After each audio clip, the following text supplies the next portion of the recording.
Central bankers around the world have turned all of us into guinea pigs in a massive experiment in monetary policy. They're manipulating the fiat currencies that we depend on and picking winners and losers among us. The worst part is, most of us have no idea what they're doing or how it affects us. So today, we're going to break down what their experiment is, how it hurts some and helps others, and what we can do about it. The short end of the stick. Why do I always feel like the economy is handing it to me? You know how it goes. The price of everything is constantly going up, but your income is going nowhere fast. With every passing day, your life savings are worth a bit less. You're working hard, minding your own business, and you still wake up a little poorer than you were yesterday. Well, that's inflation for you. Inflation has various drivers, but for many of us, none are so nefarious as quantitative easing, aka money printing. Every so often, central banks, like the Federal Reserve in the US, decide to switch on their money printers. The money printer goes on, and suddenly your money is worth less. Okay, it's not like they just bust out the printer just for fun. To be precise, under quantitative easing, central banks usually print money so they can buy assets in response to some crisis, in the hope of stimulating the economy. More on that later. But look, whatever the rationale is, the result is an influx of new money into the economy. It's like the devs increased the circulating supply while we weren't looking. And we all know what that means. More inflation. The currency depreciates, prices rise, your purchasing power falls, and there you go again, holding the short end of the stick. It's a story that we all know far too well, but how much time do we spend thinking about who is on the other end of the stick? You know, the long end. You see, inflation is not a rising tide that simultaneously lifts all prices and leaves everyone underwater by the same amount. In fact, inflation actually increases the purchasing power of certain groups in society. That's right, it might seem counterintuitive, but inflation actually has beneficiaries. While most of us end up a little poorer, there are some people who get to laugh all the way to the bank when the money supply increased. This is because of something called the Cantillon Effect. The Cantillon Effect is a phenomenon that was first described in 1730 in an essay by the Irish-French economist Richard Cantillon. The title of the essay is Essai sur la nature du commerce en général, or Essay of the Nature of Trade in General, which is fitting because it's a complete treatise on economics and discusses all sorts of phenomena. But Cantillon's observations about the winners and losers of money creation are what he's remembered for today. Basically, he points out that newly created money is injected into the economy at specific points, therefore flows through the economy through specific channels. In Cantillon's time, he pointed to gold mines as a source of new money flowing into the economy. Every day, more gold would be mined, increasing the money supply. This newly introduced money would first affect the local economy around the mine, before the knock-on effects of inflation would ripple outwards through the rest of the economy. Now, money creation through quantitative easing, it's not quite the same thing as digging up gold, but the basic logic of the Cantillon effect still holds up. Whether created by gold mining or central banks, new money doesn't suddenly materialize in the pockets of all market participants at the same time. There are those who get the new money first, and then there are those who it reaches last. I mean, there are even those who it never reaches at all. And for Cantillon, this pecking order determines who wins and who loses when new money is created. This is the essence of the Cantillon effect. Since money creation is so closely associated with inflation, it might seem unusual to think about the winners here. But think about it like this. If you're a person who gets to rip off the cellophane off a freshly printed brick of money, then you have the luxury of front-running the entire economy. See, eventually that new money will be digested by the economy. It will depreciate in value, prices will rise, and the economy will reach equilibrium again. A higher cost of living and decreased purchasing power will be the experience of the general public, but not you. You get to spend those new extra dollars before prices rise. Your purchasing power has increased, leaving you free to bid resources away from everyone else. And the knock-on effects of inflation, those are problems for people behind you to worry about. It must be like playing a game on easy mode. By the way, if you are enjoying the video so far, go ahead and prod the like, subscribe, and bell notification buttons. You'll help more people see this and make sure you never miss another upload. We entrust this program for an emergency crypto weather forecast get ready for the whirlwind of savings. We're seeing a high-pressure sign-up bonus system forming in the Northeast, with some exchanges offered to $100,000. Lush! In the South, we'll be seeing some heavy discounts on hardware wallets, so watch out for those if you're going to be out and about. And then, over in central areas, there's a high chance of treasury fee discounts, which should be setting in later on, up to 70% off there. Amazing! For a more comprehensive forecast, visit the Coin Bureau deals page using the link in the description. These deals are red hot, so make sure to take all necessary precautions. That's all for the forecast. Now back to our scheduled program. So that's the theory of the Cantillon Effect. But in practice, who are the winners and who are the losers? Well, interestingly, one of those questions is much easier to answer than the other. Let's start with the winners. The winners are whoever is able to control the money creation process for their own benefit. The specific interest groups involved may vary from country to country, but generally, they're not too hard to identify. Just look at the channel through which new money is injected into the economy, and you'll find the winners. They know who they are, and they know what they want from monetary policy.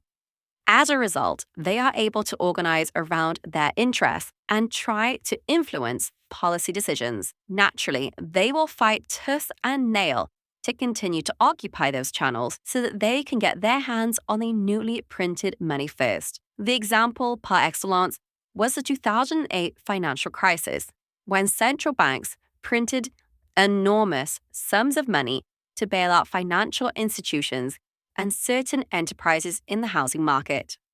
And then there was the sequel, which came with the pandemic. Let's recap how the financial crisis went down. In the United States, mortgage securities were downgraded, and major financial institutions were stuck back holding illiquid, risky mortgage-backed securities that were dumping hard. Luckily for them, the Federal Reserve turned them into winners by printing new money and using it to buy these bags. The Fed provided failing financial institutions with trillions of dollars in liquidity and, in return, transferred their risky illiquid assets to their own balance sheets. The largest of the Fed's asset purchase programs was the Mortgage-Backed Security Purchase Program. Between January 2009 and March 2010, the Fed bought $1.25 trillion worth of toxic assets from major financial institutions, including Barclays, BNP Paribas, Citigroup, Credit Suisse, Deutsche Bank, Goldman Sachs, Morgan Stanley. The list really does go on. These institutions, plus Bank of America, Countrywide, Lehman Brothers, and Merrill Lynch, were also the beneficiaries of the Fed's Term Security Lending Facility. Under this program, the Fed swapped more than $2 trillion worth of liquid, relatively safe Treasury securities for Wall Street's junk assets between March 2008 and July 2009. Between 2008 and 2010, the Fed gave out $929 billion in loans to major banks, 92% of whom were primary dealers, meaning the Fed's own trading counterparties. And by the third round of quantitative easing in 2012, the Fed was buying $40 billion worth of mortgage-backed securities every month. At the outset of the crisis, the Fed's balance sheet showed assets of around $900 billion. But by 2014, this had increased fivefold to $4.5 trillion. Altogether, the quantitative easing measures had amounted to a massive allocation of credit by the Fed, whose discretion over which assets to buy and from whom necessarily meant picking winners and losers. As the economist Lawrence White puts it in 2009, and I quote, "The Fed took on the new role of selectively channeling credit in favored directions." Richard Cantillon wouldn't have thought very much of this. Back in 1730, he argued that credit expansion policies, and I quote, open the door to making great fortunes, are rarely managed for the sole benefit of the state, and those who operate them are often corrupted. On that note, a 2011 report by the US Government Accountability Office expressed concerns about the connections between the banks receiving credit and the directors of the Federal Reserve.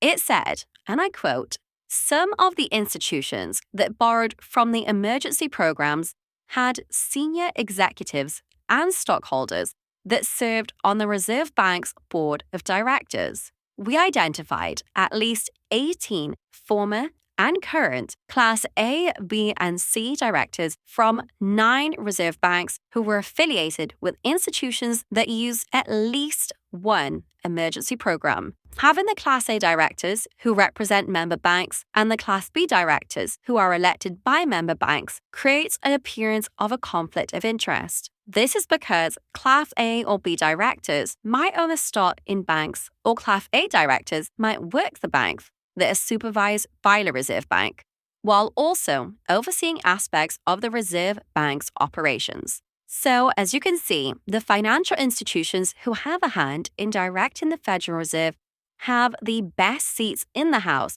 when the money printers are switched on. The banks are the most widely represented group among the directors of the Reserve Bank branches. As such, they are well positioned to communicate their concerns through organs like the Federal Advisory Council, for example. And just in case central bankers needed another reason to listen to the demands of large financial institutions, there's always the good old revolving door. If you don't know what I'm talking about, let's take a look at the career trajectories of a few of the central bankers who shape our monetary policy. Take Mervyn King, for example. While serving as the governor of the Bank of England, he publicly called bankers, and I quote, incompetent and greedy. But after his term ended, he quietly took up a senior advisory role at Citigroup, where he has now been collecting a paycheck for the last 8 years. More recently, there was the case of Jens Schmidt, leading economist working on the monetary policy strategy at the European Central Bank. After 14 years at the ECB, he jumped ship and almost immediately started a new job at Morgan Stanley, heading up the coverage of European economics. Then there was Axel Weather, the former chief of Germany's central bank, who subsequently chaired UBS. And who could forget Ben Bernanke, the former Federal Reserve chairman himself, serving on the board of PIMCO alongside Jean-Claude Trichet, his former counterpart at the European Central Bank. Anyway, that was the world we ended up in after the 2008 financial crisis. But when the pandemic hit, the Federal Reserve really did say, run it back, Turbo, and crank that money printer all the way up to 11. As a result, the amount of money circulating in the US doubled in 2 years, rising from $3.2 trillion in September 2019 to $6.4 trillion in September 2021. The large-scale asset purchases returned with gusto, and between March and April 2020, the Fed bought $2 trillion worth of bonds and mortgage-backed securities. In January 2020, the Fed's balance sheet showed assets worth $4 trillion, but by March 2022, this had more than doubled to almost reaching $9 trillion. This means that since 2008, quantitative easing policies literally 10x'd the Fed's portfolios. This was great news for everyone who got to sell their bags to the Federal Reserve. Much as the proceeds went into the stock market, and in the 12 months leading up to May 2021, the amount of the wealth owned by the world's billionaires rose from $5 trillion to $12 trillion in what has been called the largest transfer of wealth in history. And like after the 2008 financial crisis, there was some grumbling from the naysaying taxpayers who now have to bear the risk and front any losses from the Fed hodling trillions of dollars worth of illiquid and risky assets. There's just no pleasing some people. Now, all of this money printing and asset buying sounds like the same playbook as the financial crisis. However, now that the financial crisis exists as a historical precedent, everyone knows the Fed is willing to aid certain groups in times of crisis. This means that the benefits of lobbying the Fed for credit access and financial support were substantially higher than they were in 2008. And this time around, the Fed dramatically widened the range of groups it was willing to support. As part of its pandemic response, the Fed actually began lending directly to state and municipal governments. This was done through the Municipal Liquidity Facility, through which the Fed actually committed to buy up to $500 billion in notes from local governments that are tied to future tax revenues. As one 2020 study puts it, and I quote, "The Fed's policy has opened the door for private and state organizations to plead their case as to why they are most in need to receive benefits from the central bank's QE policies." We could keep going, but, well, you get the idea. Monetary policy in the United States is now in uncharted territory, and organized interest groups in the private and public sectors are waiting like vultures for the next time the money printer is wheeled out. Now we have all seen what this thing can do. Everyone wants to be the next quintrillionaire. The Cantillon Effect tells us that money printing benefits certain groups and imposes losses on others. As we've seen, the biggest winners are usually quite obvious. They know who they are, they know what they want from monetary policy, and they can and will organize and exert influence over the central bank. Unfortunately, when it comes to the losers, it's not so straightforward. The losses are dispersed and can be difficult to identify. And this doesn't bode well for said losers in this equation. It's not easy to identify who the late receivers of newly created money are because, well, we haven't managed to put the economy on the blockchain just yet. No, seriously. In the real world, we can't observe positions in a chain of transactions. So how would we know who the last person to touch the new money is? Plus, as money is one side of every exchange, the impacts of changes in the money supply are very broad. Once the effects of inflation have set in, trying to trace the origin of your financial woes back to specific central bank policies would be like trying to untie a massive knot. And if you can't identify monetary policy as something that has harmed you, then you're unlikely to play a role in its formation, like the winners of the Cantillon Effect do. As a Cantillon Effect loser, organizing collective action and pressuring the government requires more information than is available to us. And it's this informational asymmetry between the winners and the losers that enables this cycle to continue ad infinitum. Now, all of this might sound a little pedantic, and sure, to identify who loses when new money is created, perhaps we don't need to literally find the last person who gets to touch it. Instead, maybe we can just look at wealth inequality. The whole time central banks have been conducting this experiment in quantitative easing, wealth inequality has been going parabolic. The world's billionaires more than doubling their wealth in a single year during the pandemic. Well, that just says it all, doesn't it? And if money printing by central banks is to blame for increasing inequality, then we can conclude that basically everyone who isn't rich is a loser of the Cantillon Effect. The rich and the powerful entities close to the money printers win, and literally everyone else gets screwed by inflation. Simple, right? Well, in recent years, many academic studies have investigated the relationship between monetary policy and wealth inequality. You might be surprised to learn that it's failed to produce a consensus.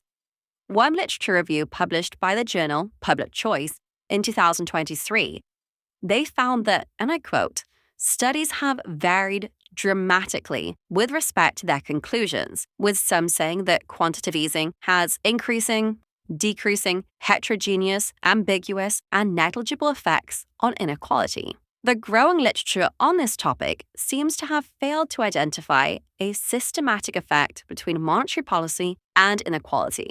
Based on all of this disagreement, another researcher concluded that, and I quote, the sheer number of channels suggests that the net redistributive effect is specific to each economy and even the specific type of monetary policy action undertaken by a central bank. If we accept that there is no single answer to money printing and income inequality, we might be better off moving from a global view to a granular one.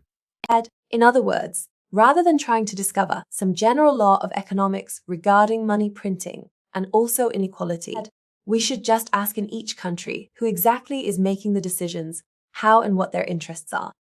In this video, we've looked at the American context because the Federal Reserve is the most obvious and consequential example of a central bank printing massive amounts of money.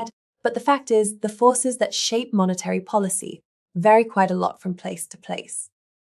To see what I mean, let's check out the European context. We know that the European Central Bank creates monetary policy for the Eurozone. But did you know that national central banks are pretty much free to print their own euros?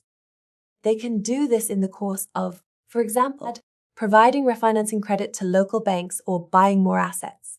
By the logic of the Cantillon Effect, this makes losers of other members of Eurozone countries who have to deal with the consequences of more money being issued. To see what I mean, just look at the change in the money supply in the Eurozone from the 2000s. From 2001 to 2008, it increased by 60% in Germany, while in Spain, it shot up by more than 150%. So here you have different countries printing the same money, turning each other into losers. The economist Philip Bagus described this as a form of monetary imperialism, and I quote, where banks and governments in southern countries produce money that Germans had to accept. Meanwhile, the winners of this money creation varied from country to country. In Spain, newly created money was injected into real estate. In Ireland, it went into the financial sector. And in Greece, it was used to increase the size of the public sector. I could keep going, but I think you get the point. The Cantillon Effect takes on an entirely new dimensions in Europe. There is a totally different story unfolding over there. Now, it is true that whatever the Federal Reserve does has a knock-on effect for the global economy. But for those of outside the US, that doesn't mean that our own central banks doesn't have a huge amount of power over the money in your bank account. So if you want to know who wins and who loses when the money printers in your country are switched on, you probably should start investigating what your country's central bankers are getting up to. Monetary policy might not sound very exciting, but if your central bank is making you a loser, wouldn't you want to know about it? If so, then do ask, who has the power to shape monetary policy where I live, and who is first in line to get their hands on the new money? But also, maybe don't stress about it too much. The sad truth is, the Cantillon Effect is not going to disappear anytime soon. There is always going to be somebody who gets to spend new money first, somebody who's last, and unfortunately, someone who never even gets to see it. Okay, I mean, technically, you could get rid of the Cantillon Effect if you distribute all new money simultaneously through a universal basic income, so that nobody is first or last. But whether or not that's a good idea is a whole different conversation for another YouTube channel. You can leave us out of that one. As long as we have to live with money printers and central banks picking winners and losers, we should keep ourselves informed about monetary policy, even if it is a little bit boring. The more informed you are, the better you are able to identify your place in the pecking order and complain if you suspect the money printers are turning you into a loser. But as for our prescription, well, you already know, self-custody of one of the greatest forms of money that there is. Decentralized, permissionless. To peer, there are no bankers or politicians, there are no monetary policy, no lobbying, and certainly no quantitative easing. The ticker begins with a B and ends with a C. That's right. If you want to learn and follow in my footsteps, subscribe to my YouTube channel, Crypto Queen, where I post all kinds of info about the world of cryptocurrencies.